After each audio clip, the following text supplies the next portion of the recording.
미국은 이제 한국 없이는 단 하루도 버틸 수 없습니다. 이 말이 누구의 입에서 나왔는지 아십니까? 바로 미국 무역대표부 수석 보좌관의 입에서 나온 말입니다. 그것도 백악관 집무실 안에서요. 3,500억 달러.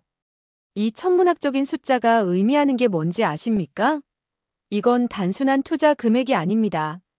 미국의 조선소를 다시 살리고 방위산업 생산 라인을 재가동하고 무너진 제조업 기반을 복구할 수 있는 유일한 생명줄이었습니다. 그런데 놀라운 건 이 돈을 미국이 요청한 게 아니라는 겁니다. 한국이 제안한 겁니다. 아니, 정확히 말하면 미국이 살아남기 위해 한국에게 손을 내밀 수밖에 없었던 겁니다. 지난 72시간 동안 워싱턴 DC 협상장에서 도대체 무슨 일이 벌어졌길래 세계 최강대국 미국이 한국 앞에서 고개를 숙여야 했을까요? 그 협상장 안에 있었던 한 미국인이 있습니다. 그는 자신이 목격한 그날의 진실을 편지로 남겼습니다. 나는 그날 미국이 진짜로 한국에 무릎 꿇는 순간을 보았다. 과연 그가 본 것은 무엇이었을까요? 왜 트럼프 대통령은 급하게 협상 타결을 지시했을까요? 그리고 한국은 어떻게 미국을 움직이는 나라가 된 걸까요? 이 이야기는 여러분이 한국인으로서 얼마나 자랑스러워해야 하는지 깨닫게 해줄 겁니다. 구독과 좋아요는 이런 놀라운 진실을 더 많은 분들께 전하는데 큰 힘이 됩니다. 워싱턴 DC 새벽 2시. 협상장 안은 냉방이 가동되고 있었지만 공기는 무겁고 답답했습니다. 형광등 불빛 아래 긴 테이블을 사이에 두고 양측 대표단이 마주 앉아 있었어요. 저는 그 자리에 있었습니다. 미국 무역대표부 수석 보좌관 로버트 밀턴. 그게 제 이름입니다. 솔직히 말씀드리면 저는 그날 협상이 어떻게 끝날지 이미 알고 있다고 믿었어요. 아니, 확신했죠. 한국 측이 결국 우리의 요구를 받아들일 거라고요. 지난 30년 동안 한미 무역 협상은 늘 그런 식으로 끝났으니까요. 미국이 압박하면 한국이 양보하고 우리가 조건을 내걸면 그쪽에서 타협안을 찾아내는 구조였습니다. 그런데 그날은 달랐어요. 협상 테이블 건너편에 앉은 서울 대표단의 얼굴에는 피로가 가득했지만 눈빛만큼은 흔들림이 없었습니다. 수석 대표는 50대 중반쯤 되어 보이는 남성이었는데 회색 정장 차림에 안경을 낀 모습이 전형적인 관료처럼 보였어요. 하지만 그가 입을 열었을 때 저는 그가 결코 평범한 협상가가 아니라는 걸 깨달았습니다. 밀턴 보좌관님. 그가 제 이름을 불렀어요. 목소리는 낮고 차분했지만 그 안에는 묘한 확신이 담겨 있었습니다. 지금까지 미국 측에서 요청하신 내용들을 검토했습니다. 관세 인하, 농산물 수입 쿼터 확대, 자동차 부품 규제 완화까지요. 그런데 한 가지 여쭤보고 싶은 게 있습니다. 저는 펜을 들고 그를 바라봤어요. 뭔가 예상과 다른 분위기였지만 아직 긴장할 단계는 아니라고 생각했죠. 이 모든 요구사항들이 관철되면 미국은 무엇을 얻게 되는 겁니까? 순간 협상장 안이 조용해졌습니다. 저는 잠시 멈칫했어요. 이게 무슨 질문인가 싶었거든요. 당연히 미국은 무역 적자를 줄이고 자국 산업을 보호하고 경제적 이익을 얻게 되는 거 아닙니까? 당연히 우리 경제에 실질적 이익이 돌아갑니다. 무역 불균형이 해소되고 미국 노동자들의 일자리가 보호되죠.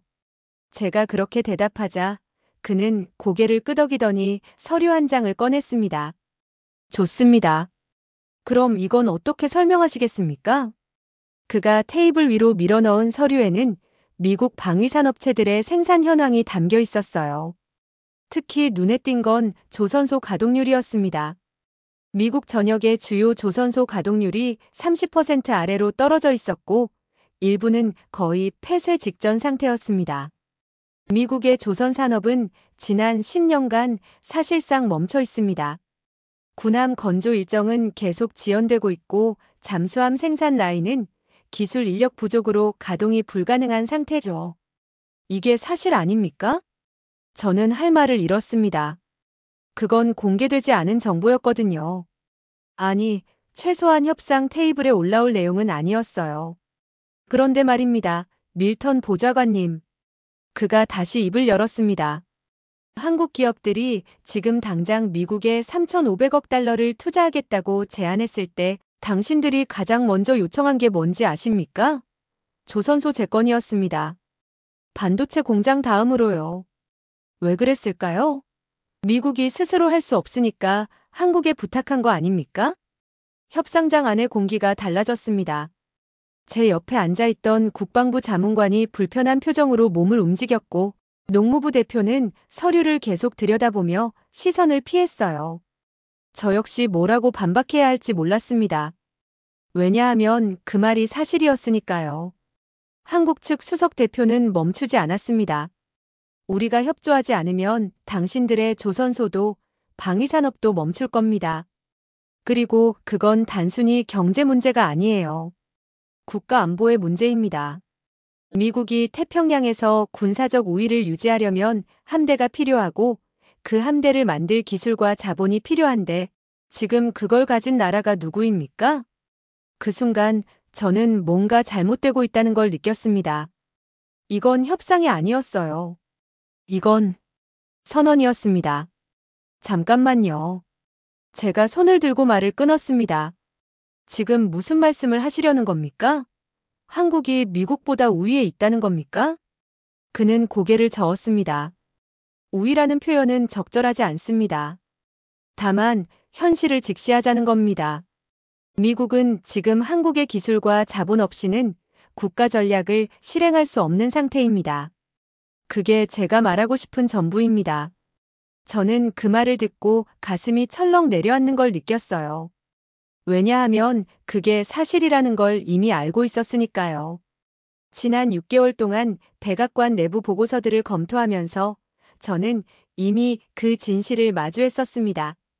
미국의 제조업 기반이 무너졌고 기술 격차가 벌어졌고 이제는 동맹국들의 도움 없이는 글로벌 경쟁에서 살아남을 수 없다는 것을요. 그런데 그걸 협상 테이블에서 한국 대표의 입에서 직접 듣게 될 줄은 몰랐습니다. 협상은 그렇게 첫 번째 균열을 맞았습니다. 제가 믿고 있던 미국 우위라는 전제가 흔들리기 시작한 거예요. 그리고 그날 밤 저는 처음으로 깨달았습니다. 이 협상에서 주도권을 쥔 쪽은 우리가 아니라는 걸요. 새벽 3시가 넘어서야 첫 번째 회의가 끝났습니다. 협상장을 나서면서 저는 복도 창문 너머로 워싱턴의 야경을 바라봤어요. 하얀 대리석으로 지어진 건물들, 불이 꺼지지 않은 국회의사당, 그리고 저 멀리 보이는 백악관. 이 모든 게 미국의 힘을 상징한다고 믿었는데 그날 밤만큼은 그게 그저 껍데기처럼 느껴졌습니다. 호텔로 돌아가는 차 안에서 저는 계속 생각했어요. 한국 대표가 말한 그 문장을요. 우리가 협조하지 않으면 당신들은 멈출 겁니다. 그건 협박이 아니었어요. 그건 그냥 사실의 진술이었습니다. 그리고 그게 더 무서웠습니다. 협박이라면 맞서 싸울 수 있지만 사실이라면 인정할 수밖에 없으니까요. 다음 날 아침 저는 백악관으로 복귀 보고를 하러 갔습니다. 대통령 집무실 앞 대기실에서 기다리는 동안 저는 어떻게 보고해야 할지 고민했어요. 협상이 우리 뜻대로 되지 않고 있습니다라고 말할까요? 아니면 한국 측이 예상보다 강경합니다라고 애둘러 표현할까요? 그런데 집무실 문이 열리고 안으로 들어갔을 때 제가 보고하기도 전에 대통령이 먼저 입을 열었습니다. 로버트, 그들과 최대한 빨리 합의해. 저는 잠시 멈칫했습니다. 보고도 하기 전인데 벌써 결론을 내리신 건가요? 까카, 협상 상황을 먼저 보고드려야. 들었어. 국방부 쪽에서 이미 브리핑 받았어. 대통령은 창밖을 바라보며 말했습니다. 그 뒷모습에서 저는 뭔가 평소와 다른 분위기를 느꼈어요. 초조함이랄까 아니면 조급함 같은 거요. 우리한테 필요한 건 시간보다 한국이야, 로버트. 알겠어? 그 말을 듣는 순간 저는 깨달았습니다. 이건 단순한 무역 협상이 아니라는 걸요. 이건 미국의 생존이 걸린 문제였습니다. 그리고 그 생존의 열쇠를 한국이 쥐고 있었던 거예요. 알겠습니다, 카카. 저는 그렇게 대답하고 집무실을 나왔습니다. 복도를 걸으며 저는 생각했어요. 언제부터였을까요? 미국이 이렇게 절박해진 게요. 언제부터 우리는 다른 나라의 도움 없이는 국가 전략을 실행할 수 없게 된 걸까요? 그리고 가장 중요한 질문.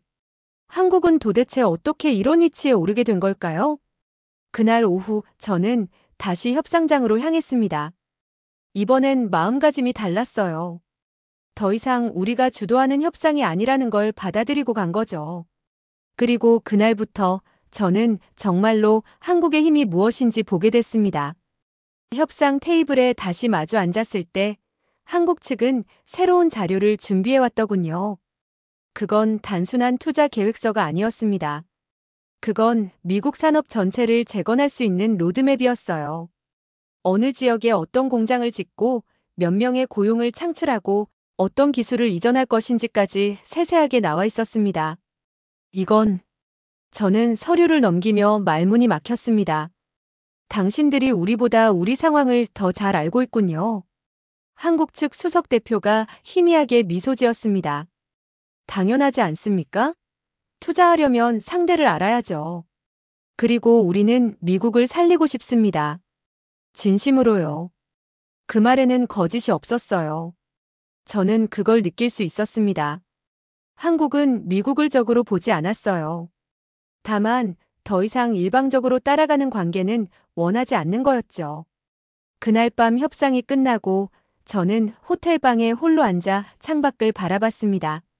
워싱턴의 불빛들이 여전히 밝게 빛나고 있었지만 이제 그 불빛이 다르게 보였어요. 저 빛들이 계속 켜져 있으려면 누군가의 도움이 필요하다는 걸 깨달았으니까요. 그리고 그 누군가가 바로 한국이었습니다. 협상 이틀째가 되던 날 저는 새벽부터 잠을 이룰 수가 없었습니다. 호텔 책상 위에는 한국 측에서 건네준 투자 협약서 초안이 놓여 있었어요. 200페이지가 넘는 두꺼운 문서였죠. 저는 커피를 마시며 그 문서를 처음부터 다시 읽기 시작했습니다. 3,500억 달러. 숫자로 쓰면 3,500억이지만 이게 실제로 무엇을 의미하는지 제대로 이해하는 사람이 얼마나 될까요? 언론에서는 그냥 한국의 대규모 미국 투자라고만 보도했어요. 마치 한국이 미국 경제를 돕기 위해 선심 쓰듯 내놓은 돈처럼요. 하지만 그게 아니었습니다. 문서를 한 장 한 장 넘기면서 저는 소름이 돋는 걸 느꼈어요. 이건 단순한 투자 계획서가 아니었습니다. 이건 미국 산업 전체의 해부도였어요.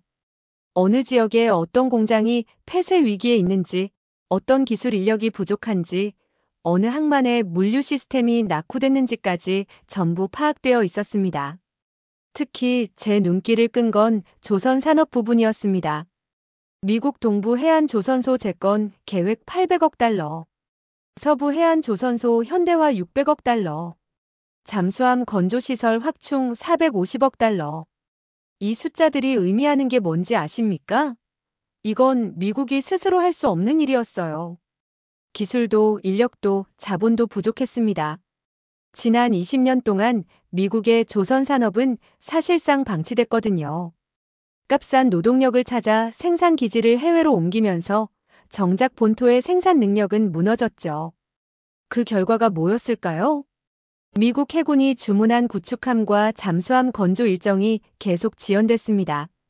심지어 일부 프로젝트는 기술 인력 부족으로 아예 중단 상태였어요. 중국이 태평양에서 군사력을 확대하고 있는데 정작 미국은 그에 대응할 함대를 제때 만들어내지 못하고 있었던 겁니다. 그런데 한국은 달랐습니다. 저는 문서 중간쯤에서 한국 조선 산업 현황 자료를 발견했어요. 세계 조선 시장 점유율 40%, LNG 운반선 건조 기술 세계 1위, 대형 선박 건조 기간 세계 최단.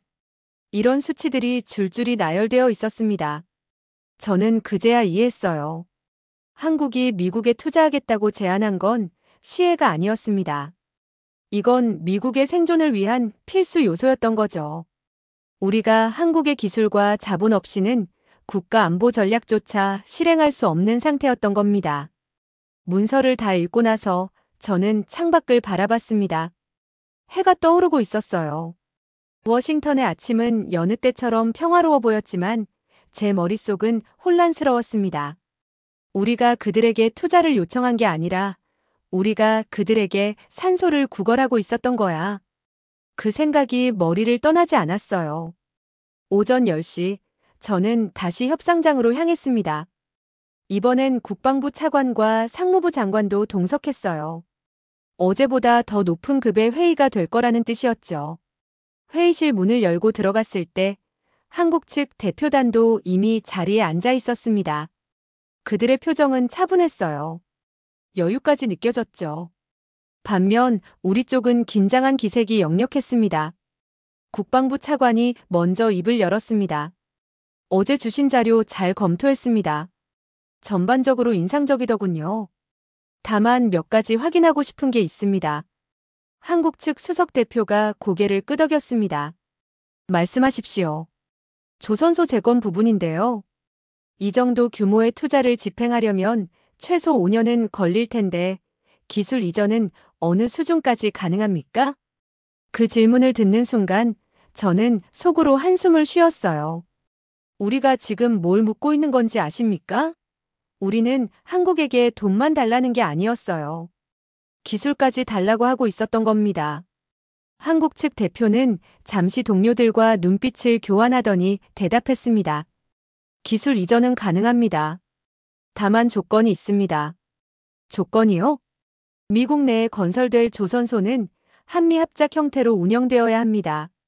그리고 핵심 기술에 대한 특허와 지적 재산권은 한국 측이 보유합니다. 미국은 사용권을 갖는 구조죠. 회의실 안이 조용해졌습니다. 국방부 차관의 얼굴이 굳어지는 게 보였어요. 상무부 장관은 펜을 놓고 팔짱을 꼈습니다. 저 역시 당황스러웠죠. 한국이 기술을 주긴 하지만 소유권은 계속 자기들이 가져가겠다는 얘기였으니까요.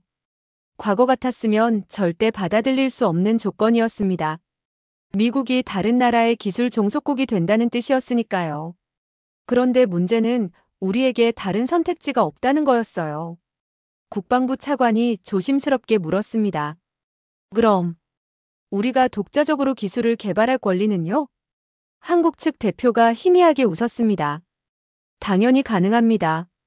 하지만 그러려면 10년은 걸릴 겁니다. 그때까지 기다릴 수 있으십니까? 그 말에는 반박할 여지가 없었어요. 10년이면 너무 늦습니다. 중국의 해군력 확장을 지금 당장 견제해야 하는데 10년을 기다릴 수는 없었죠. 결국 상무부 장관이 입을 열었습니다. 한국 측 제안을 긍정적으로 검토하겠습니다. 다만 세부 조건에 대해서는 추가 협의가 필요할 것 같습니다. 그 말은 사실상 항복 선언이나 다름없었어요. 긍정적으로 검토한다는 건 외교적 수사일 뿐 실제로는 받아들이겠다는 뜻이니까요. 회의가 끝나고 휴식 시간이 주어졌습니다. 저는 복도로 나와 자판기 커피를 뽑아들고 창가에 섰어요. 국방부 차관이 옆으로 다가왔습니다. 믿기지 않네요. 그가 중얼거렸어요. 우리가 이런 조건을 받아들이게 될 줄은 꿈에도 몰랐습니다.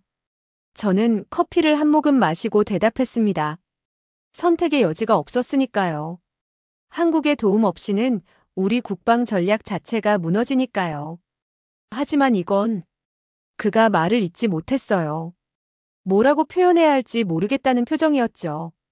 저는 그 심정을 이해했습니다. 미국이라는 나라의 자존심, 세계 최강 대국이라는 위상, 그 모든 게 흔들리는 순간이었으니까요. 오후 회의는 더 구체적인 내용으로 진행됐습니다. 투자 집행 일정, 고용 창출 목표, 기술 교육 프로그램까지요. 한국 측은 모든 질문에 명확한 답을 갖고 있었어요. 마치 이미 수백 번 시뮬레이션을 돌려본 것처럼요. 저는 회의 내내 한 가지 생각을 멈출 수 없었습니다. 도대체 언제부터 한국은 이렇게 준비된 나라가 됐을까? 과거에 제가 알던 한국은 달랐어요. 미국의 정책을 따라오는 나라, 우리의 요구에 협조하는 나라였죠. 그런데 지금 제 앞에 앉아있는 그들은 완전히 다른 모습이었습니다. 주도적이고 전략적이고 무엇보다 자신감이 넘쳤어요. 회의가 마무리될 무렵 한국 측 대표가 마지막으로 한마디를 덧붙였습니다. 밀턴 보좌관님, 한 가지만 명심해 주시기 바랍니다. 우리는 미국을 약화시키려는 게 아닙니다.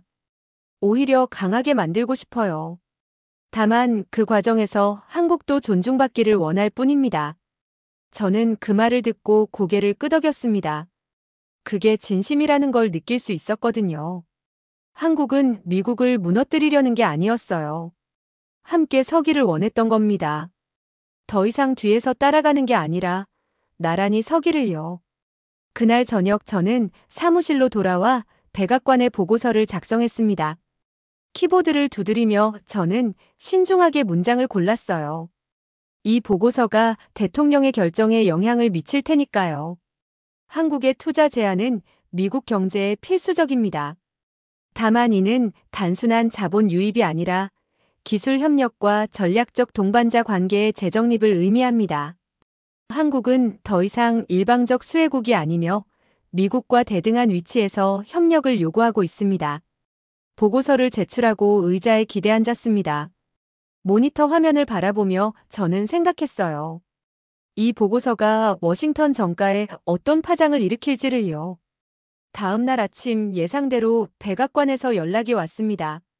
대통령이 직접 저를 부른다는 거였어요. 저는 서류 가방을 챙겨 들고 백악관으로 향했습니다. 차 안에서 저는 계속 생각을 정리했어요. 대통령께 뭐라고 말씀드려야 할까? 한국의 요구가 정당하다고 말해야 할까? 아니면 미국의 자존심을 지켜야 한다고 말해야 할까? 대통령 집무실에 들어섰을 때 저는 긴장하고 있었습니다. 그런데 대통령의 첫 마디가 의외였어요. 로버트, 자네 보고서 읽었네.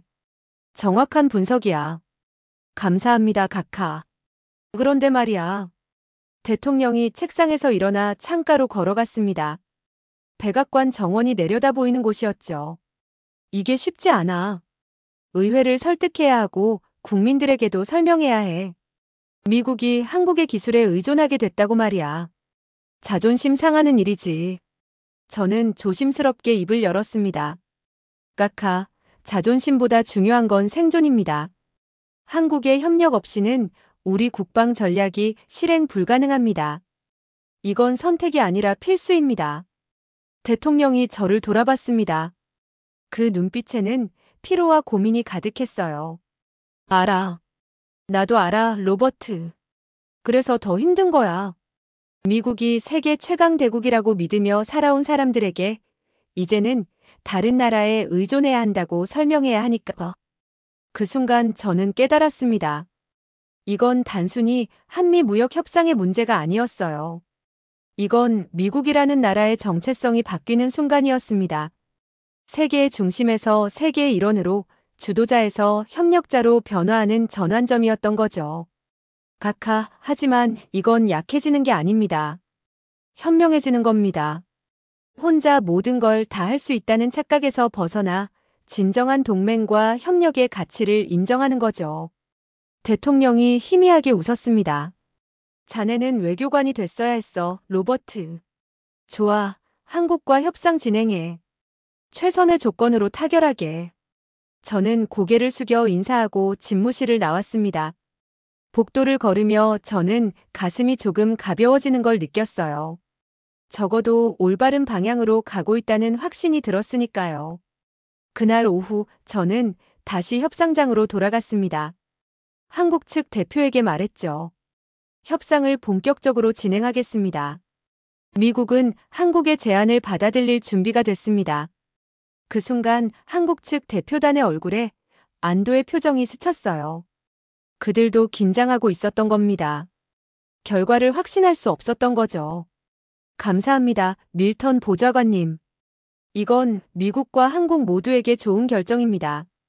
저는 그 말에 동의했습니다. 그래요. 이건 양국 모두에게 좋은 일이었어요. 미국은 필요한 투자와 기술을 얻고 한국은 정당한 대우와 존중을 받게 되는 거니까요. 그날 밤 호텔방으로 돌아와 저는 창밖을 바라봤습니다. 워싱턴의 밤하늘에는 별이 보이지 않았어요. 도시의 불빛 때문이죠. 하지만 저는 알고 있었습니다. 별은 사라진 게 아니라 그저 보이지 않을 뿐이라는 걸요. 미국의 힘도 마찬가지였습니다. 사라진 게 아니에요. 다만 형태가 바뀐 것뿐이었죠. 혼자 모든 걸 감당하던 힘에서 함께 나누며 키워가는 힘으로요. 그리고 그 변화의 중심에 한국이 있었습니다. 협상 사흘째 되던 날 새벽 제 휴대전화가 울렸습니다. 시계를 보니 새벽 5시였어요. 누가 이 시간에 전화를 하나 싶어 화면을 확인했는데 발신자가 백악관이더군요. 심장이 쿵 내려앉았습니다. 여보세요? 밀턴 보좌관님, 대통령께서 긴급 통화를 요청하셨습니다. 잠시만 기다려 주십시오. 전화기 너머로 잠깐의 정적이 흘렀어요. 저는 침대에서 벌떡 일어나 앉았습니다. 이 시간에 직접 전화를 건다는 건 심상치 않은 일이었거든요. 로버트. 익숙한 목소리가 들려왔습니다. 트럼프 대통령이었어요. 그런데 평소와 달리 목소리에 긴장감이 묻어 있었습니다. 예, 각하. 무슨 일이십니까? 한국과 협상 어떻게 되고 있나? 순조롭게 진행 중입니다. 어제 주요 조건들에 대해 합의점을 찾았고, 그게 아니라 대통령이 제 말을 끊었어요. 언제 마무리될 수 있나는 거야. 정확한 날짜 말이야. 저는 잠시 머뭇거렸습니다. 협상이라는 게 날짜를 정확히 예측할 수 있는 게 아니잖아요. 특히 이렇게 중요한 협상은요. 각하, 협상은 복잡한 과정이라 정확한 날짜를. 로버트, 내 말 잘 들어. 대통령의 목소리가 낮아졌습니다. 그리고 다음 말이 저를 얼어붙게 만들었어요. 어제 국방부에서 보고받았어. 우리 잠수함 건조 프로젝트가 또 지연됐대. 이번엔 6개월이야. 이유가 뭔지 아나? 용접 기술자가 부족해서래. 용접공이. 세계 최강 미국이 용접공이 없어서 잠수함을 못 만든다는 거야. 전화기를 통해서도 대통령의 분노가 느껴졌습니다. 하지만 그 분노 뒤에는 뭔가 다른 감정이 숨어 있었어요. 두려움이었을까요? 아니면 조급함? 태평양 함대 사령관이 지난주에 날 찾아왔어. 중국 해군이 계속 확장하고 있는데 우리는 대응할 배가 부족하다고 하더군. 그 사람 얼굴 봤어야 했어, 로버트. 평생 전쟁터를 누빈 사람이 그렇게 불안해하는 모습은 처음 봤어. 저는 침을 삼켰습니다. 상황이 제가 생각했던 것보다 훨씬 심각했던 거예요. 각하, 제가 최선을 다하고 있습니다만. 최선이 아니라 최속이 필요해, 로버트. 대통령의 목소리에 절박함이 섞여 들어왔습니다. 한국과 가능한 한빨리 합의해. 이건 명령이야. 우리에게 필요한 건 시간보다 한국이야. 알겠나? 알겠습니다, 각하. 전화가 끊겼습니다. 저는 한참 동안 휴대전화를 들고 멍하니 앉아 있었어요. 방안은 고요했지만 제 머릿속은 복잡했습니다. 우리에게 필요한 건 시간보다 한국이야. 그 문장이 계속 귓가에 맴돌았어요. 이건 단순한 지시가 아니었습니다. 이건 미국 대통령의 절박한 부탁이었어요. 세계 최강 대국의 수장이 한 작은 나라의 협력을 이렇게까지 간절히 필요로 한다는 게 믿기지 않았습니다. 저는 샤워를 하고 옷을 갈아입었어요. 거울 속 제 얼굴을 보니 피곤함이 역력했습니다. 하지만 오늘은 더 집중해야 했어요. 대통령의 명령을 받았으니까요. 아침 8시, 저는 평소보다 일찍 사무실에 도착했습니다. 책상에 앉아 협상 일정을 다시 점검했어요.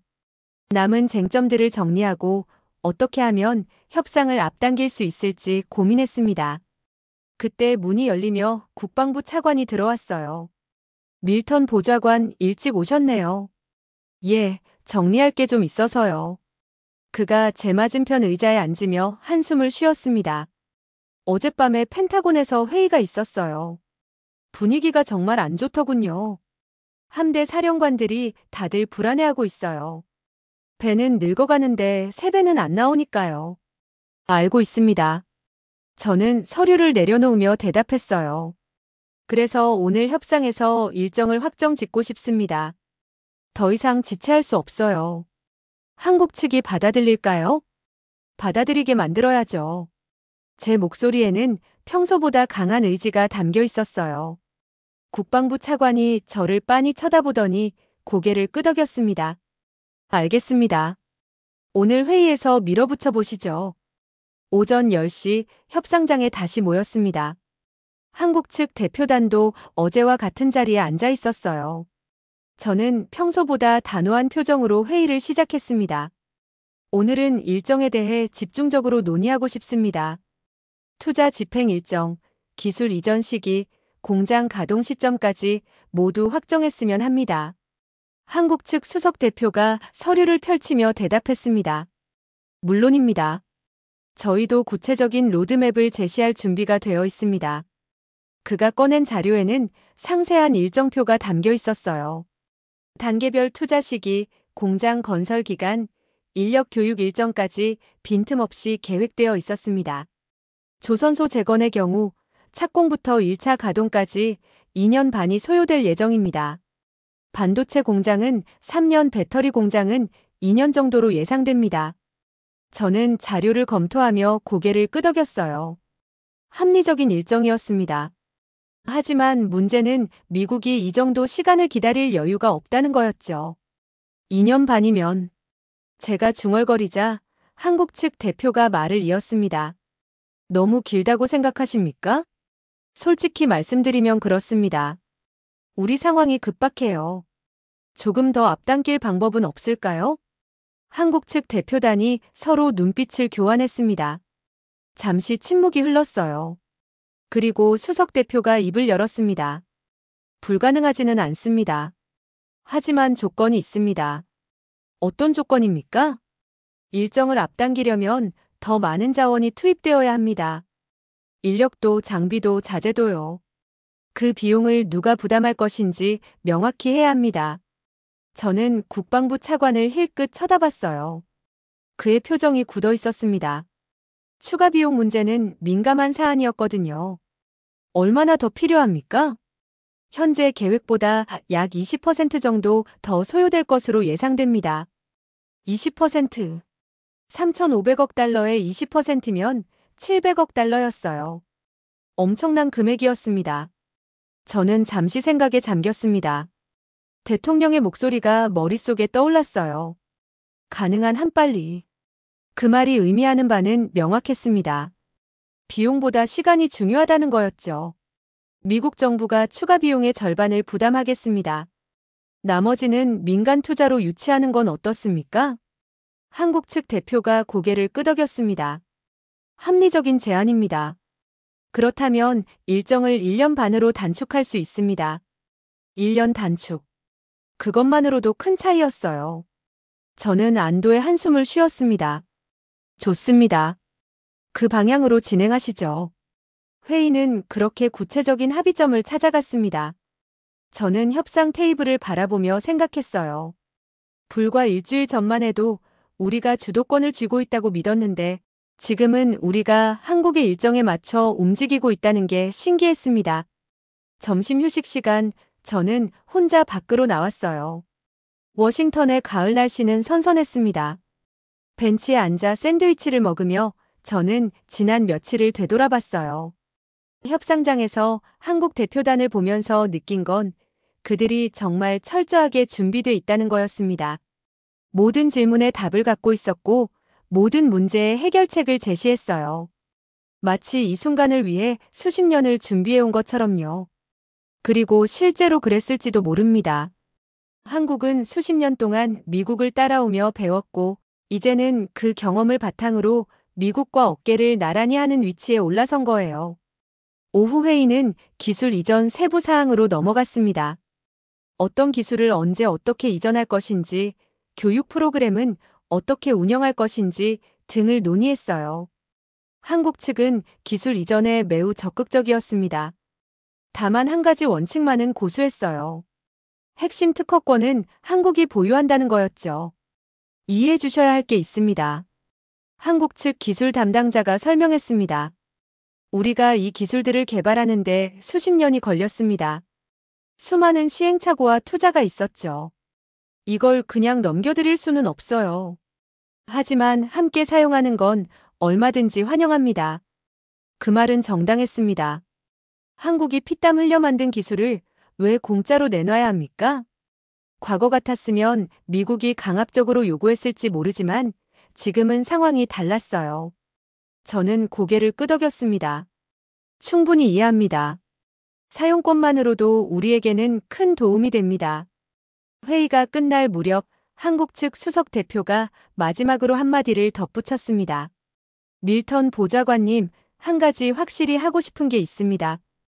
우리는 미국의 경쟁자가 되려는 게 아닙니다. 동반자가 되고 싶을 뿐입니다. 그 말을 듣는 순간 제 가슴이 뭉클해졌어요. 한국은 진심으로 미국을 돕고 싶어 했습니다. 다만 그 과정에서 정당한 대우를 받고 싶었던 거죠. 저도 그렇게 생각합니다. 우리는 동반자입니다. 저녁 8시 회의가 모두 끝났습니다. 저는 사무실로 돌아와 백악관에 보고 전화를 걸었어요. 대통령이 직접 받았습니다. 로버트, 어떻게 됐나? 좋은 소식입니다, 카카. 일정을 1년 단축하는 데 합의했습니다. 조선소는 1년 반 후면 가동될 겁니다. 전화 너머로 안도의 한숨이 들렸어요. 잘했네, 로버트. 정말 잘했어. 추가 비용이 좀 발생하긴 합니다만. 상관없어. 시간이 더 중요해. 계속 진행하게. 전화를 끊고 저는 의자에 깊이 기대앉았습니다. 긴장이 풀리니 피로가 몰려왔어요. 하지만 동시에 뿌듯함도 느껴졌습니다. 우리가 올바른 방향으로 가고 있다는 확신이 들었거든요. 창밖을 보니 워싱턴의 밤이 깊어가고 있었습니다.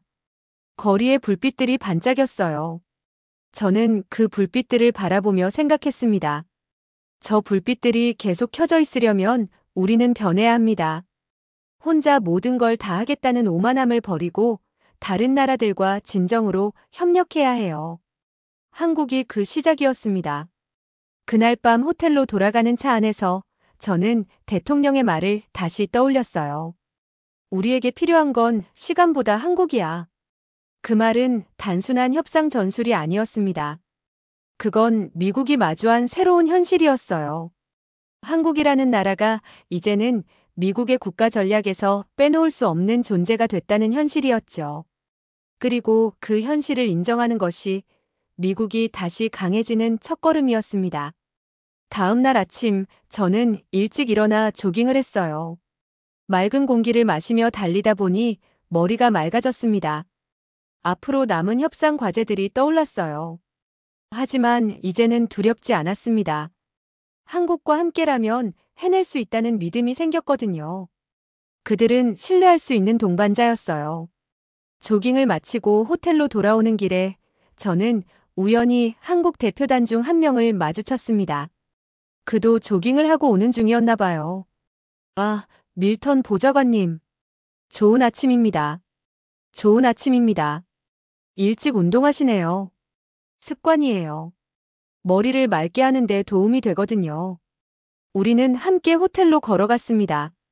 길을 걸으며 그가 말했어요. 보좌관님, 이번 협상 잘 마무리됐으면 좋겠습니다. 양국 모두에게 중요한 일이니까요. 저도 그렇게 생각합니다. 우리 함께 좋은 결과 만들어 봅시다. 그가 환하게 웃었습니다. 그 미소에서 저는 진심을 느낄 수 있었어요. 한국은 정말로 미국과 함께 가길 원했습니다. 그날 오후 협상은 마지막 단계로 접어들었습니다.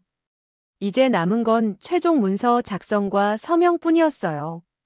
대통령의 명령대로 우리는 최대한 빨리 협상을 마무리하고 있었습니다. 그리고 그 과정에서 저는 확실히 깨달았습니다. 이건 미국이 약해진 게 아니라 세상이 변한 거라는 걸요. 이제는 혼자 모든 걸 독점하던 시대가 아니라 함께 나누며 성장하는 시대였습니다. 한국은 그 변화를 가장 먼저 이해한 나라였고 미국은 이제야 그 사실을 받아들이기 시작한 거예요. 협상 나흘째 가장 민감한 순간이 찾아왔습니다. 바로 기술 자료 공개의 날이었어요. 회의실에는 양측 기술진이 모두 참석했습니다. 한국 측에서 준비한 자료들이 테이블 위에 쌓여 있었어요. USB 드라이브, 설계도면, 기술 매뉴얼까지. 저는 그 자료들을 보며 긴장했습니다. 이게 바로 한국이 수십 년간 축적해온 기술력의 결정체였으니까요. 한국 측 수석 엔지니어가 프로젝터를 켰습니다. 화면에 조선소 설계도가 떠올랐어요. 너무나 정교하고 세밀했습니다. 저는 옆에 앉은 미국 해군 기술 장교의 표정을 봤어요. 그의 눈이 점점 커지고 있었습니다. 이건, 그가 중얼거렸습니다. 이건 우리가 10년 전에 포기했던 설계 방식인데. 한국 측 엔지니어가 설명을 이어갔습니다. 맞습니다. 미국이 비용 문제로 포기한 방식이죠. 하지만 저희는 그 방식을 개선해서 효율성을 30% 높였습니다. 건조 기간도 6개월 단축됐고요. 회의실이 조용해졌습니다. 미국 측 기술진들이 서로 눈빛을 교환했어요. 저는 그들의 표정에서 복잡한 감정을 읽을 수 있었습니다. 놀라움, 부러움, 그리고 약간의 자괴감까지요. 다음 화면으로 넘어갔습니다. 이번엔 잠수함 용접 기술이었어요. 한국 측 엔지니어가 자신감 있게 설명했습니다. 이 용접 기술은 수중 압력 테스트에서 98%의 안정성을 보였습니다. 기존 미국 방식보다 7% 높은 수치죠. 미국 해군 기술 장교가 몸을 앞으로 기울였어요. 어떻게 그런 수치를 달성했습니까? 로봇 용접과 인간의 수작업을 최적으로 결합했습니다. 완전 자동화도 완전 수동도 아닌 중간 지점을 찾은 거죠. 그 설명을 듣던 미국 국방부 자문관이 의자에 깊이 기댔습니다. 그의 얼굴에는 패배감 같은 게 스쳐 지나갔어요. 저는 그 순간을 똑똑히 기억합니다. 방 안의 공기가 무거워지는 걸 느꼈거든요. 우리가 믿고 있던 기술 우위가 환상이었다는 걸 깨닫는 순간이었습니다. 발표가 계속됐습니다. 반도체 제조 공정, 배터리 효율성 개선 기술, 신소재 개발까지. 한국이 보여준 모든 자료가 미국의 현재 기술 수준을 뛰어넘고 있었어요. 1시간쯤 지났을까요? 미국 측 수석 엔지니어가 손을 들었습니다. 잠깐 휴식 시간을 가질 수 있을까요? 그의 목소리는 떨리고 있었어요. 한국 측이 고개를 끄덕이며 회의실을 나갔습니다. 문이 닫히자마자 미국 측 기술진들 사이에서 탄식이 터져 나왔습니다. 믿을 수가 없어요. 우리가 그들을 가르쳤다고 생각했는데. 젊은 엔지니어가 말했습니다. 가르친 게 맞아요. 수석 엔지니어가 쓴웃음을 지었습니다. 하지만 학생이 이제 선생을 넘어선 거죠. 저는 그 대화를 들으며 가슴이 답답해졌습니다. 이건 단순히 기술 격차의 문제가 아니었어요. 미국이라는 나라의 정체성이 흔들리는 순간이었습니다. 국방부 자문관이 저에게 다가왔습니다. 밀턴 보좌관, 솔직히 충격이네요. 한국이 이 정도일 줄은 몰랐습니다. 저도 마찬가지입니다. 저는 창밖을 바라보며 대답했어요. 하지만 이게 현실입니다. 우리가 받아들여야 할 현실이죠. 받아들이긴 하지만. 그가 말끝을 흐렸습니다. 무슨 말을 하고 싶은지 알 것 같았어요. 자존심이 상한다는 거겠죠. 세계 최강국 미국이 한국의 기술에 의존해야 한다는 게요. 휴식이 끝나고 회의가 재개됐습니다. 이번엔 미국 측이 질문을 쏟아냈어요. 기술적 세부 사항부터 실제 적용 방법까지. 한국 측은 모든 질문에 성실하게 답했습니다. 그 과정을 지켜보며 저는 한 가지를 깨달았어요. 한국은 우리를 무시하거나 조롱하지 않았습니다. 오히려 진심으로 도우려 했어요. 자기들이 가진 지식을 기꺼이 나누려 했죠. 회의 막바지, 한국 측 수석 엔지니어가 마지막 말을 덧붙였습니다. 한 가지 분명히 하고 싶습니다. 우리가 여기까지 온 건 미국 덕분입니다. 당신들이 기초를 놓아줬고 우리는 그 위에 건물을 지었을 뿐이죠. 이제 그 건물을 함께 사용하자는 겁니다. 그 말에 미국 측 엔지니어들의 표정이 조금 풀렸어요. 적어도 한국이 우리를 무시하는 건 아니라는 걸 알았으니까요. 회의가 끝나고 저는 혼자 남았습니다. 테이블 위에 놓인 자료들을 바라보며 생각에 잠겼어요. 이 얇은 종이와 작은 USB 안에 미국의 미래가 담겨 있었습니다. 휴대전화가 울렸습니다. 백악관이었어요. 보좌관님, 대통령께서 오늘 회의 결과를 알고 싶어 하십니다. 보고 올라가겠습니다. 저는 자리에서 일어나 자료들을 가방에 챙겼습니다. 백악관으로 가는 차 안에서 저는 어떻게 보고해야 할지 고민했어요. 솔직하게 말해야 할까요? 한국의 기술이 우리보다 앞서 있다고. 대통령 집무실에 들어섰습니다. 대통령이 책상에서 고개를 들었어요. 로버트, 오늘 회의 어땠나? 저는 잠시 망설이다가 입을 열었습니다. 백악하, 한국의 기술 수준은 우리 예상을 뛰어넘습니다. 조선, 반도체, 배터리 모든 분야에서 우리보다 앞서 있습니다. 대통령의 표정이 굳어졌어요. 하지만 놀라진 않았습니다. 아마 이미 알고 있었던 것 같아요. 그래서 우리는 그들의 협력이 절실합니다. 이건 선택이 아니라 필수입니다. 대통령이 한숨을 쉬었습니다. 미국이 이렇게 됐다는 게 믿기지 않네. 불과 30년 전만 해도 우리가 세계 기술을 주도했는데. 하지만 각하, 이건 패배가 아닙니다. 저는 조심스럽게 말했어요. 이건 현명한 선택입니다. 좋은 파트너와 협력하는 거죠. 대통령이 창밖을 바라봤습니다. 한참을 침묵하더니 고개를 끄덕였어요. 자네 말이 맞아, 로버트. 계속 진행하게. 집무실을 나오며 저는 안도했습니다. 적어도 대통령은 현실을 받아들이고 있었으니까요. 그날 저녁 저는 호텔방에서 하루를 정리했습니다. 오늘 본 기술 자료들이 머릿속을 맴돌았어요. 한국이 어떻게 그런 기술을 개발했을까? 수십 년간의 노력과 투자가 있었겠죠. 그리고 미국은 그 시간 동안 뭘 했을까? 단기 이익에 집중하고 제조업을 포기하고 금융과 서비스업에만 몰두했죠. 그 결과가 지금입니다. 하지만 늦지 않았습니다. 한국과 함께라면 다시 일어설 수 있어요. 자존심을 조금 내려놓는 대신 실질적인 협력을 얻는 거죠. 창밖을 보니 워싱턴의 밤이 고요했습니다. 저는 생각했어요. 내일 또 어떤 놀라운 걸 보게 될까? 한국은 또 어떤 카드를 꺼낼까? 그리고 한 가지는 확실해졌습니다. 이제 미국은 혼자가 아니라는 것. 한국이라는 든든한 동반자가 있다는 것. 그게 위안이 됐습니다. 자존심은 잠시 접어두더라도 미래는 함께 만들어갈 수 있으니까요. 협상 마지막 날이 밝았습니다. 오늘이 모든 걸 결정하는 날이었어요. 아침 9시 협상장에는 양측 최고위급 인사들이 모두 참석했습니다. 미국 측에서는 상무부 장관, 국방부 차관, 그리고 저까지.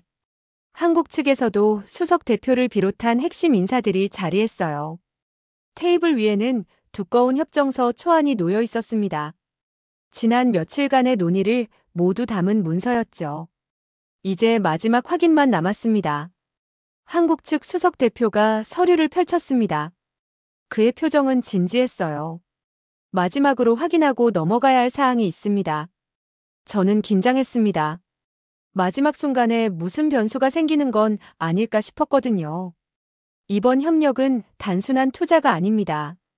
이건 양국의 장기적 파트너십입니다. 따라서 몇 가지 원칙을 명확히 하고 싶습니다. 그가 다음 페이지를 넘겼어요. 첫째, 한국 기업의 기술적 자율성은 절대 침해되지 않아야 합니다. 둘째, 미국 내 한국 기업의 경영 독립성이 보장되어야 합니다. 셋째, 핵심 기술에 대한 지적 재산권은 한국이 보유합니다. 회의실이 조용해졌습니다. 이건 단순한 조건이 아니었어요. 이건 한국이 미국과 대등한 위치에서 협력하겠다는 선언이었습니다. 상무부 장관이 미간을 찌푸렸습니다. 그 조건들은 우리가 논의했던 것보다 강하네요. 강한 게 아닙니다. 한국 측 대표가 차분히 대답했어요. 정당한 겁니다. 우리는 3,500억 달러를 투자하고 핵심 기술을 이전하고 수천 명의 인력을 파견합니다. 그 과정에서 우리의 권리가 보호받는 건 당연한 거 아닙니까? 저는 그 말에 고개를 끄덕였습니다. 논리적으로 반박할 수 없었어요. 그런데 만약 국방부 차관이 조심스럽게 물었습니다. 만약 미국 정부가 국가 안보를 이유로 개입해야 하는 상황이 온다면요? 한국 측 대표가 잠시 동료들과 눈빛을 교환했습니다. 그리고 대답했어요. 국가 안보는 이해합니다. 하지만 그건 양국이 협의해서 결정할 사항입니다. 일방적으로 결정되어선 안 됩니다. 그 말에는 타협의 여지가 없었어요. 한국은 더 이상 일방적으로 따르지 않겠다는 거였죠. 상무부 장관이 펜을 내려놓았습니다. 이 조건들을 받아들이면 사실상 우리가 한국의 결정을 존중해야 한다는 뜻인데, 존중이 아니라 협의입니다. 한국 측 대표가 정정했어요. 우리는 미국을 지배하려는 게 아닙니다. 함께 결정하고 싶을 뿐입니다. 저는 그 순간 깨달았습니다. 한국이 원하는 건 지배가 아니라 존중이었어요. 과거처럼 미국의 결정을 그냥 받아들이는 게 아니라 함께 논의하고 결정하는 관계를 원했던 겁니다.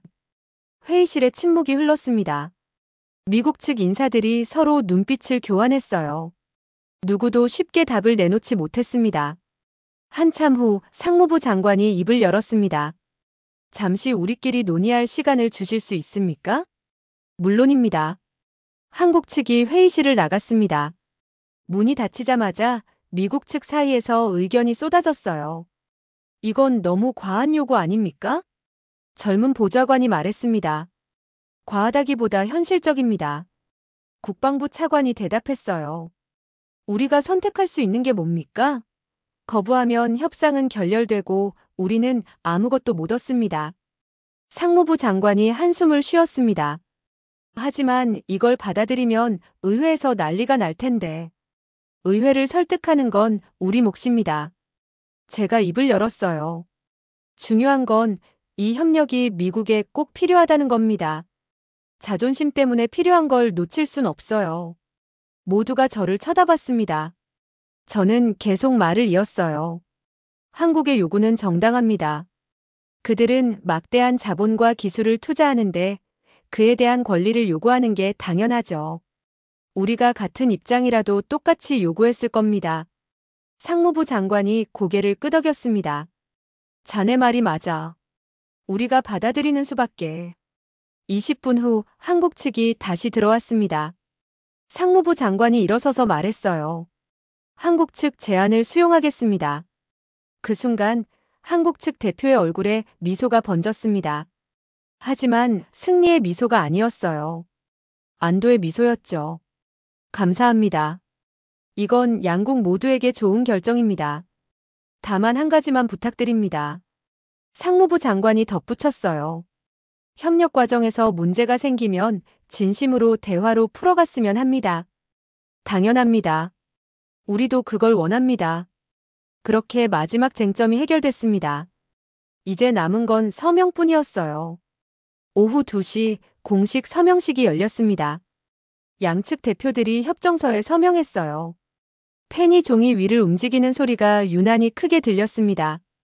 서명이 끝나고 악수가 오갔습니다. 플래시가 터졌고 기자들이 사진을 찍었어요. 하지만 저는 그 순간의 의미를 알고 있었습니다. 이건 단순한 무역 협정이 아니었어요. 이건 세계 질서가 바뀌는 순간이었습니다. 미국이 더 이상 혼자 모든 걸 결정하는 시대가 끝나고 동맹국들과 진정으로 협력하는 시대가 시작된 거예요. 서명식이 끝나고 저는 한국 측 수석 대표와 악수를 나눴습니다. 앞으로 잘 부탁드립니다. 저야말로요. 함께 좋은 결과 만들어 갑시다. 그의 악수는 힘이 있었어요. 하지만 공격적이지 않았죠. 그저 확고했습니다. 저녁에 작은 만찬이 열렸습니다. 양측 대표들이 모여 축배를 들었어요. 분위기는 화기애애했습니다. 만찬 중간에 한국 측 대표가 제 옆으로 왔습니다. 밀턴 보좌관님, 솔직히 걱정했습니다. 무엇을요? 미국이 우리 조건을 받아들일까 하고요. 혹시 결렬되는 건 아닐까 불안했습니다. 저는 와인잔을 들며 웃었어요. 우리도 마찬가지였습니다. 한국이 협상 테이블을 떠나는 건 아닐까 걱정했죠. 서로 걱정했네요. 우리는 함께 웃었습니다. 그 웃음에는 긴장이 풀린 안도감이 담겨 있었어요. 보좌관님, 하나만 약속해 주세요. 그가 진지하게 말했습니다. 앞으로 문제가 생기면 숨기지 말고 얘기해 주세요. 우리는 진짜 파트너니까요. 약속합니다. 저는 진심으로 대답했어요. 만찬이 끝나고 호텔로 돌아왔습니다. 방에 들어와 넥타이를 풀며 저는 생각했어요. 오늘 우리가 이룬 게 뭘까? 표면적으로는 투자 협정이었습니다. 하지만 실제로는 관계의 재정립이었어요. 미국과 한국이 상하 관계에서 동등한 파트너로 변화한 거죠. 그리고 그 변화를 받아들인 건 미국이 현명해졌다는 증거였습니다. 자존심보다 실리를, 독단보다 협력을 선택한 거니까요. 창밖을 보니 워싱턴의 밤이 깊어가고 있었습니다. 저는 와인 한 잔을 따라 창가에 섰어요. 도시의 불빛들을 바라보며 생각했습니다. 저 불빛들이 계속 켜져 있으려면 우리는 변해야 합니다. 혼자 다 하겠다는 오만함을 버리고 함께 가는 법을 배워야 해요. 한국이 그 첫 번째 선생님이 됐습니다. 그리고 우리는 좋은 학생이 되기로 했어요. 내일부터 진짜 협력이 시작됩니다. 어떤 어려움이 있을까요? 분명 쉽지 않을 겁니다. 하지만 함께라면 해낼 수 있어요. 그 확신을 안고 저는 잠자리에 들었습니다. 협정이 체결되고 일주일이 지났습니다. 저는 워싱턴의 제 사무실에 앉아 있었어요. 책상 위에는 각종 언론 보도 자료들이 쌓여 있었습니다. 한미 역대 최대 규모 투자 협정 체결. 한국, 미국 산업재건의 핵심 파트너로. 새로운 동맹 관계의 시작. 헤드라인들은 화려했습니다. 하지만 진짜 의미를 아는 사람은 많지 않았어요. 언론은 그저 숫자만 보도했죠. 3,500억 달러, 일자리 수십만 개 창출, 첨단 기술 이전. 하지만 저는 알고 있었습니다. 이 협정의 진짜 의미를요. 저는 펜을 들고 편지를 쓰기 시작했습니다. 제가 목격한 진실을 기록으로 남기고 싶었거든요. 언젠가 누군가는 이 이야기를 알아야 한다고 생각했어요. 친애하는 독자에게로 시작하는 편지였습니다. 저는 지난 72시간 동안 역사가 바뀌는 순간을 목격했습니다. 미국이 세계의 중심에서 세계의 일원으로, 주도자에서 협력자로 변화하는 순간을요. 펜을 움직이며 저는 그날들을 떠올렸습니다. 협상 첫날 한국 대표가 던진 그 한마디. 우리가 협조하지 않으면 당신들은 멈출 겁니다. 그때만 해도 저는 그게 과장이라고 생각했어요. 하지만 아니었습니다. 그건 냉정한 현실이었죠. 미국의 조선소는 멈춰 있었고 잠수함 건조는 지연되고 있었고 제조업 기반은 무너져 있었습니다. 한국의 자본과 기술 없이는 이 모든 걸 복구할 수 없었어요. 우리는 한국에게 투자를 요청한 게 아니었습니다. 우리는 생존을 구걸하고 있었던 겁니다. 편지에 그렇게 썼습니다. 거친 표현이지만 사실이었어요. 그날 새벽 트럼프 대통령의 전화가 떠올랐습니다. 목소리에 담긴 절박함, 조급함. 우리에게 필요한 건 시간보다 한국이야. 그 말이 모든 걸 요약하고 있었죠. 세계 최강 대국의 대통령이 한 나라를 그렇게까지 필요로 한다는 게 충격적이었습니다. 저는 펜을 잠시 멈추고 창밖을 바라봤어요. 워싱턴의 하늘은 맑았습니다. 백악관 돔이 햇빛에 반짝이고 있었죠. 여전히 미국은 강해 보였어요. 하지만 이제 저는 알았습니다. 진짜 강함은 혼자 모든 걸 다 하는 게 아니라는 걸요. 좋은 파트너와 함께 가는 게 진짜 힘이라는 걸요.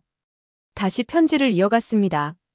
한국이 보여준 건 기술만이 아니었습니다. 그들은 전략을, 비전을, 그리고 존중받는 법을 보여줬어요. 더 이상 조용히 뒤에서 따라가지 않고 당당히 나란히 서는 법을요. 기술 자료를 공개하던 그날이 생각났습니다. 미국 엔지니어들의 놀란 표정, 패배감 어린 탄식, 학생이 선생을 넘어섰다는 그 말. 하지만 한국은 우리를 무시하지 않았어요. 오히려 당신들이 기초를 놓아줬고 우리는 그 위에 건물을 지었을 뿐이라고 했죠. 그 겸손함이 더 인상적이었습니다. 마지막 협상 날도 기억났습니다. 한국이 제시한 세 가지 조건. 기술적 자율성, 경영 독립성, 지적 재산권 보유. 처음엔 과한 요구라고 생각했어요. 하지만 곰곰이 생각해보니 정당한 권리였습니다. 3,500억 달러를 투자하고 핵심 기술을 이전하는데 자기들의 권리를 지키겠다는 게 뭐가 잘못됐나요? 그리고 우리는 받아들였습니다. 미국은 수용한다. 상무부 장관이 그렇게 말했을 때의 침묵이 기억납니다. 그 침묵 속에는 많은 의미가 담겨 있었어요. 항복이 아니었습니다. 성숙함이었죠. 현실을 인정하고 올바른 선택을 하는 용기였어요. 이 협상을 통해 저는 깨달았습니다. 한국은 더 이상 우리가 이끌어야 할 나라가 아니라는 걸요. 그들은 세계를 움직이는 나라가 됐습니다. 편지를 쓰며 저는 감정이 북받쳐 올랐습니다. 이건 단순히 미국의 패배나 한국의 승리가 아니었어요. 이건 세계가 더 나은 방향으로 변화하는 과정이었습니다. 과거의 세계는 한 나라가 모든 걸 지배했어요. 하지만 이제는 다릅니다. 여러 나라가 협력하며 함께 성장하는 시대가 온 거죠. 한국이 그 변화를 이끌었습니다. 만약 누군가 제게 묻는다면 이 협상에서 미국이 진 건가요? 저는 이렇게 답하겠습니다. 아니요, 우리는 이겼습니다. 오만함을 버리고 현명함을 얻었으니까요. 편지의 마지막 문장을 썼습니다. 한국, 당신들이 없었다면 미국은 이미 멈췄을 겁니다. 그리고 당신들 덕분에 우리는 다시 움직일 수 있게 됐습니다. 감사합니다. 로버트 밀턴 올림. 편지를 다 쓰고 저는 깊게 숨을 들이쉬었습니다. 이 편지가 언젠가 세상에 공개될까요? 아마 오래 후의 일이겠죠. 하지만 상관없었어요. 진실은 기록으로 남겨야 하니까요. 저는 편지를 봉투에 넣고 책상 서랍 깊숙이 넣었습니다. 그리고 창밖을 다시 바라봤어요. 워싱턴은 여전히 아름다웠습니다. 하지만 이제 이 도시의 의미가 달라졌어요. 더 이상 세계를 지배하는 제국의 수도가 아니라 세계와 협력하는 나라의 중심이 된 거죠. 그리고 그게 더 아름다웠습니다. 며칠 후 저는 한국 대표단과 마지막 만찬을 가졌습니다. 그들은 곧 서울로 돌아간다고 했어요. 밀턴 보좌관님, 함께 일할 수 있어서 좋았습니다. 한국 측 수석 대표가 악수를 청했어요. 저야말로 많이 배웠습니다. 저는 진심으로 대답했습니다. 앞으로 자주 뵐 겁니다. 이제 시작이니까요. 그렇죠. 이제 진짜 협력이 시작되는 거죠. 그들을 배웅하며 저는 생각했습니다. 이 사람들과 함께라면 미국은 다시 강해질 수 있을 거라고요. 혼자가 아니라 함께, 지배가 아니라 협력으로요. 그날 밤 집으로 돌아가는 길에 저는 라디오를 켰습니다. 뉴스에서 한미협정 이야기가 나오고 있었어요. 이번 협정으로 미국 제조업이 부활할 것으로 기대됩니다. 아나운서의 목소리가 희망적이었습니다. 저는 미소 지었어요. 그래요, 희망이 있습니다. 한국과 함께라면요. 집에 도착해 소파에 앉았습니다. 오랜만에 편안한 저녁이었어요. 와인 한 잔을 따라 들고 생각에 잠겼습니다. 앞으로 어떤 일들이 펼쳐질까요? 분명 어려움도 있을 겁니다. 문화 차이, 의견 충돌, 예상치 못한 문제들. 하지만 해결할 수 있어요. 진심으로 협력한다면요. 그리고 저는 믿었습니다. 한국과 미국은 진정한 파트너가 될 수 있다고요. 여러분, 이 이야기가 놀랍지 않으신가요? 불과 몇십 년 전만 해도 한국은 미국의 원조를 받던 나라였습니다. 그런데 이제는 미국이 한국의 도움 없이는 국가 전략을 실행할 수 없는 시대가 됐어요. 이게 바로 대한민국의 저력입니다. 폐허에서 시작해 세계를 움직이는 나라가 된 거죠. 우리 선배 세대가 흘린 땀과 노력의 결과입니다. 여러분은 한국인으로서 자랑스럽지 않으신가요? 이런 놀라운 이야기를 더 많은 분들께 알리고 싶다면 지금 바로 구독 버튼을 눌러주세요. 그리고 좋아요와 알림 설정도 잊지 마시고요. 댓글로 여러분의 생각도 들려주세요. 이 이야기를 들으시고 어떤 감정이 드셨나요? 다음에도 더 감동적이고 자랑스러운 대한민국의 이야기로 찾아뵙겠습니다. 시청해주셔서 감사합니다.